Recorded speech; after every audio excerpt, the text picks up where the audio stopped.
Hello and welcome everybody to this week's video. So, this week's video is going to take a look at a brand new ship that has recently joined the World of Warships fleet. We're looking at the Weimar. She is a Tier 7 German light-ish cruiser. She's available in the premium shop currently, and also in the armory for doubloons. So, interesting ship. Obviously, we have the Yorck in the game as well at Tier 7. So, the Weimar and the Yorck are both adaptations of the same design. Now, I'm going to flash an image on the screen at some point during this when we go into the history of the ship, and I'll explain why when we get there. However, how does the Weimar stack up in the game today? Well, at Tier 7, she's pretty interesting. Obviously, she's not the only German premium Tier 7 cruiser that's available. We do have the München. So we're going to have a bit of a quick comparison, München to the Weimar. And we're going to have a look and see how everything works. So first off, the Weimar, as opposed to the München, has 4 triple turrets in an AB layout. They are the same 150mm gun, but the Weimar has a little less range at 14.4 kilometers, a slightly slower rate of fire at 8 seconds, but obviously those extra shells do mean that you are landing a little bit more shots down range, but the range does hamper you a little bit. In terms of survivability, the Weimar, as you can see, has 35,150 as opposed to the 30,200 on the München, so a little bit more health, but not by a country mile. In terms of the torpedoes, the Weimar does have these nice triple torpedoes to either side with a reasonable reload speed and range of 6 kilometers and 64 knots and just over a minute, as we said on the reload. The München only makes do with a pair of quads on either side, same torpedoes, but only 4 as opposed to the 6 that you get with the Weimar. The Weimar is actually pretty much a gunnery changed copy of the Tier 7 Yorck. So she does share a lot in common there in terms of the hydro, defensive AA, and fighter consumables, but she does also have a speed boost a speed boost option as well, which makes her very unique amongst the German cruisers. As you can see here, she gets 4 charges with the Superintendent skill for a 180-second boost of 15% extra speed, which is nice actually to have that. As you can see, I've gone with the Hydro option for a 5.5 kilometer range Hydro, and the fighter plane as opposed to the spotter. The spotter plane, I feel, isn't really a good choice. It's over 4 minutes on its reload time for just 1 minute of use, but it does give you 30% extra range, which when you're with 14.4 kilometers, you might feel that might be good for you, but just bear in mind that long cooldown time. In terms of upgrades and equipment that I run, as you can see, I'm running main arm mod 1, I'm running damage control system mod 1, aiming system mod 1, and then damage control system mod 2. I find that works comfortably for me. In terms of the captain, this is pretty much a dedicated captain to the Weimar, and so as a result, I've been able to play around with it just a little bit. But in terms of a setup for most light cruisers with high rate of fire and HE guns, I don't think this is too far off for any of them. Last stand coupled with grease the gears, pyro for level 2, across the 3-point skills, adrenaline rush, superintendent, survivability, and then concealment and RPF. I think that's becoming a kind of a standard build as we go. So, in terms of a bit of history and knowledge for the ship, what you're going to see pop up on the side of the screen shortly is pretty much the only image I've been able to find, and I will give props here to Physikai, sorry, from the Wargaming NA server. This was a post back in 2016 when I've been searching for history on the Weimar and the Yorck in turn. and pretty much this image is the only one I've been able to find where we can see depicted a design that matches the layout, the gun layout, the armament layout for the Yorck class cruiser, and by turn the Weimar. It's Fig 2 Envar 110. As you can see, that does depict a 2-funnel, which we have here in the centre, double mounted guns fore and aft, which we have here, torpedo tubes and midships, which we have here, AA guns stacked, as we have here, sort of. It doesn't obviously show any of the deck clutter, the two secondary turrets, and the fore and rear AA mounts that the ship has, but it's the closest image to the Yorck in-game as we see. Now, the age of the design and everything that's in there does seem to match up very well with the actual Yorck herself. So I think it's not too far of a stretch to actually say that the Weimar's 150 millimeter gunned version is potentially an option that they would have looked at had they considered that design there. You'll notice the bottom Fig 7 on that design there says Final Type Sketch Panzerschleife A. For those of you who may know and may recognise the design, the ship you're actually looking at there is one that we already have in game, and she's right here. A Deutschland class raider, as they became known. They have the large triple fore and aft turrets, the 4 mid-mounted secondary turrets, and the stern-mounted quad torpedo launchers that you can see depicted on that drawing. So, it seems like the Grafspee class, the Deutschland class as they were known, spawned not only the Yorck class as a paper design, a full paper design, but also the Weimar as a proposal on the paper design of the actual ship.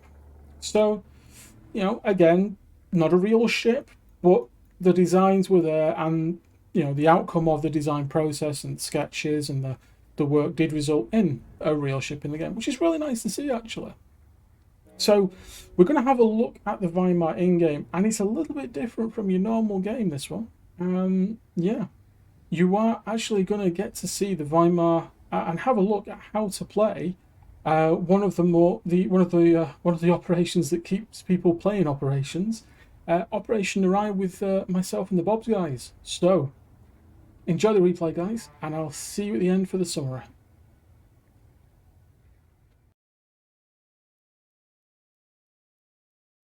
Something a little bit different for you here on the replay front. As you can see, we're in a 7-man division. No, what you're watching here is actually Operation Narai. Operation Narai is the tier 7 operation that's available in World of Warships that you can do with your friends. As you can see here, I'm in division with Josh Webb from the Gnome Clan, Sushi Warrior, Hub from Bob's, Commander Vines from Bard, Red and Naga from Bob's as well.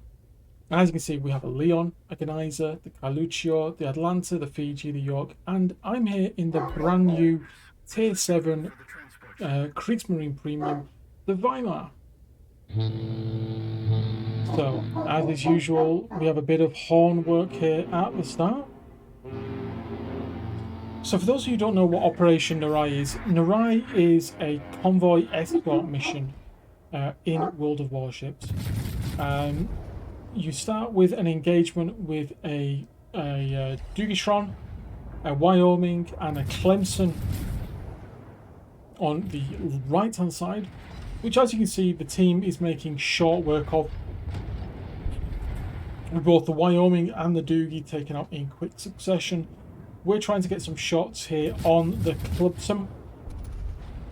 We're a little bit far in front of him there, but we'll soon get our shots on target, and hopefully we'll start to inflict a little bit of damage there on this little Clemson. Clemson goes down there very nice and quickly. And it's at this point where I come across Hub's bow and we head, and across obviously Commander Vine's bow, and we head for the south. Now, going down the 1-2 line is a valid option here. We've loaded AP though for our 402 turrets on the Emerald, and we score a lovely triple citadel on the Emerald there. As you'll see, we are moving out to our usual locations on this. There's an Iron Duke there that the battleships will engage. There's a fort that will get taken out, a Nicholas that comes through the middle. Narai is pretty well versed, and it's now much more of a prestige as to, you know, how things are. One of the things that I do when we get new ships to test, such as the Weimar, such as the Yukon, is they always get the can it go south in the Rye test. So what does the can it go south in the Rye test do? Well, pretty much it's doing what I'm doing here. When you head to the 1-2-3 line in the Rhine, your responsibility is to take out the enemy transport ships that will be trying to escape, the Nicholas that's down here, and then push in through the H&I line onto the flank to support the rest of the team as they're entering the central base area that you can see there where the Emil Bertin is coming out.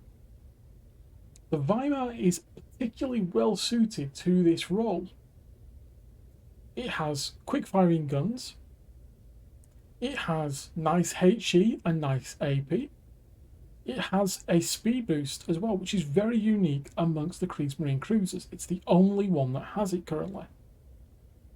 It has a nice Hydra, and it also has a fighter to assist in some minuscule spotting style.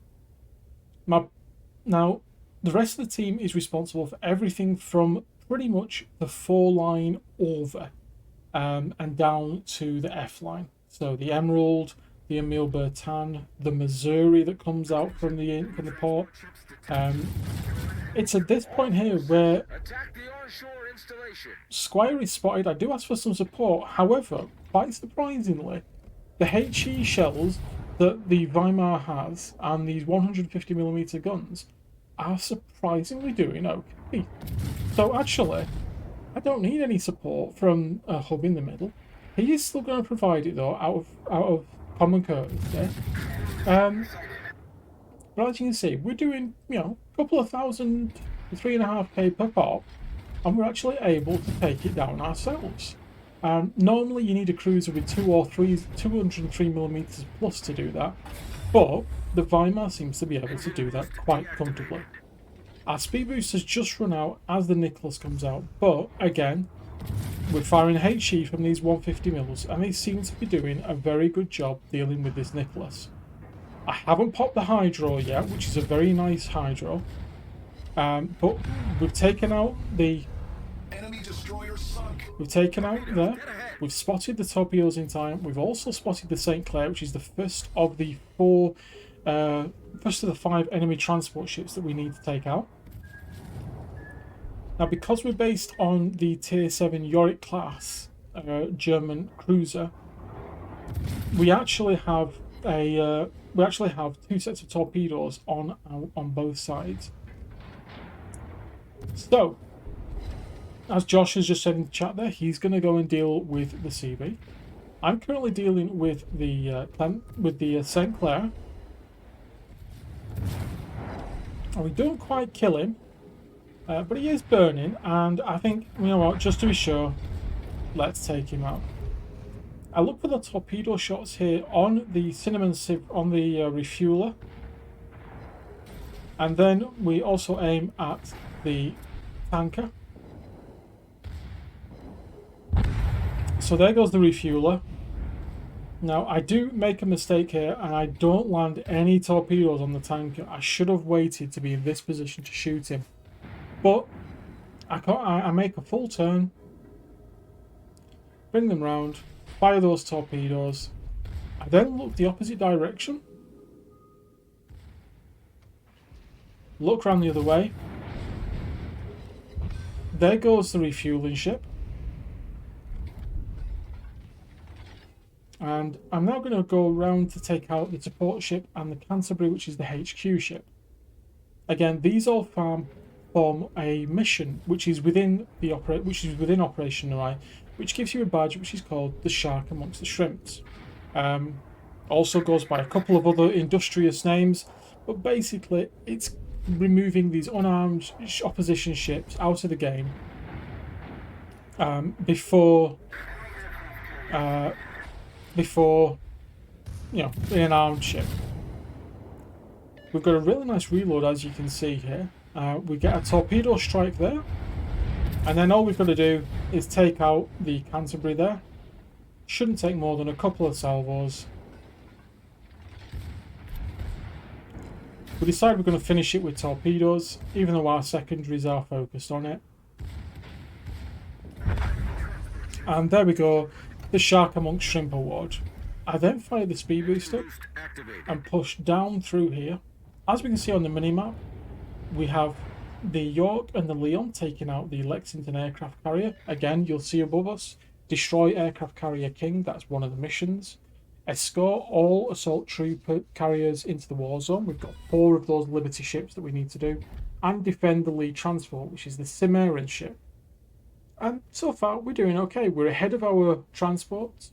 We've got a Hub in his Carlucci with Commander Vines coming in through the middle with his ship. Radar gets popped by our Atlanta. By the Atlanta there, that's I think that's Commander Vines, isn't it? Yep. The torpedoes Hub was a little bit shocked by, but they are the torpedoes from the from the Campbelltown. It can fire at the weirdest possible angles. Suchi is here as well in his Geyser.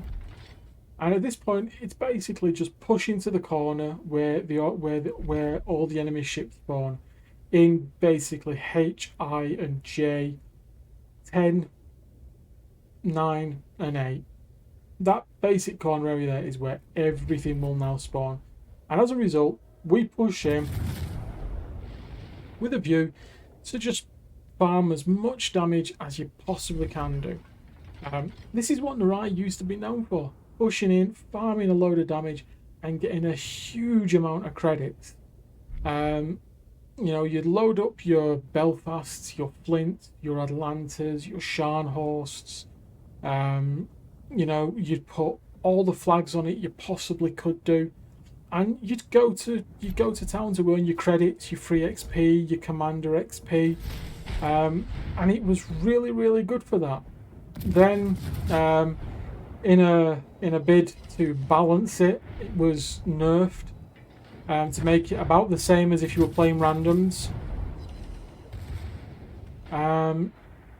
We miss our torpedoes there on the Farragut, but there we go. Red manages to kill him with a secondary kill in the Fiji.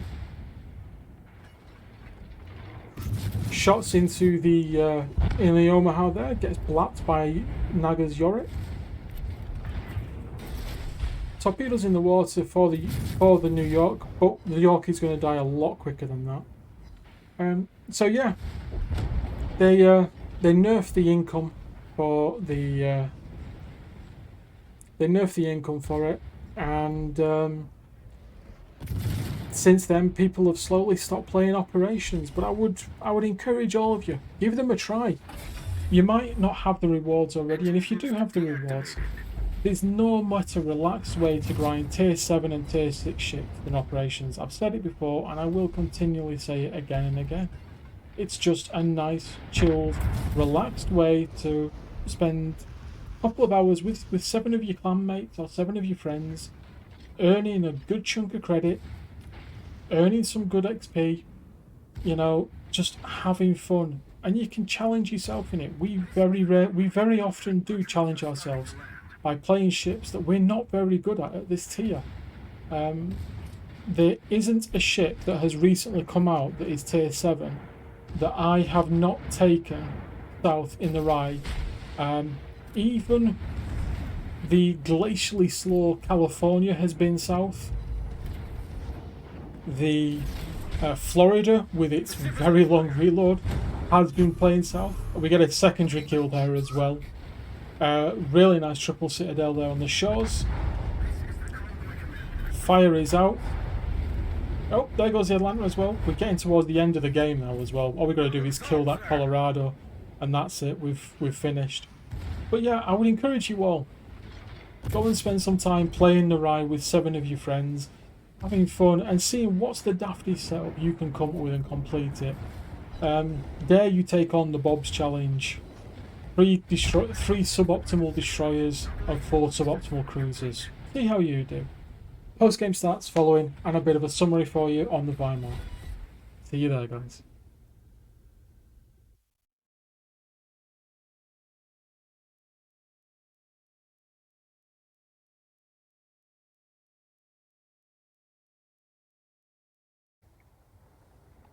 So, not a bad, interesting game there, don't you think?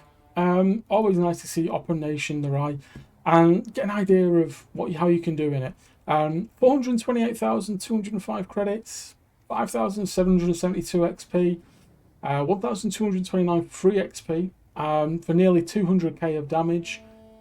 You know, we got some citadels, we got some, with some 8 of them, we got 14 fires. We did okay in it. Pretty nice round, all be told there. And of course, as you can see, passing with flying colours, the standard can it go south on the Rye test that we perform here. Is she worth buying? Well, at the time of recording, in the premium shop, she is currently available for £24.76p. You get some combat missions for 200%. You get a port slot. I think you'll get the normal 3-point commander as well. If you don't, you can use one of your German commanders, obviously, because it's a premium ship. Is she worth it? Do you know what? I think she is. She's. It's the first time that we've got a ship since the Constellation as well. We seem to have got 2 ships that are actually pretty good. They're not, they're not massively overpowered. They're not massively underpowered. They're a nice ship to play. They work very well. You don't feel, you can work. You don't feel like you're a hindrance in them. You don't feel like like it's a game-breakingly powerful ship. It just feels like a nice tier 7 cruiser. And of course, as a result, it makes nice sense. So yeah, I can definitely say I can recommend it. I wish there was more history about this class, and I wish they'd actually built it, because it does, they do seem to have very good seakeeping qualities. They do seem to be a nice ship, well designed, good gun arcs, nice rate of fire, nice torpedoes. She's got quite a nice package. And out of all the tier 7 cruisers, because sometimes they can get a little bit overlooked by, Atlanta,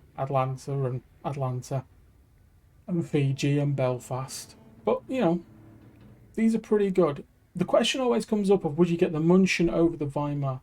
Quite a few people have said they'd rather get the Munchen, quicker rate of fire, longer range.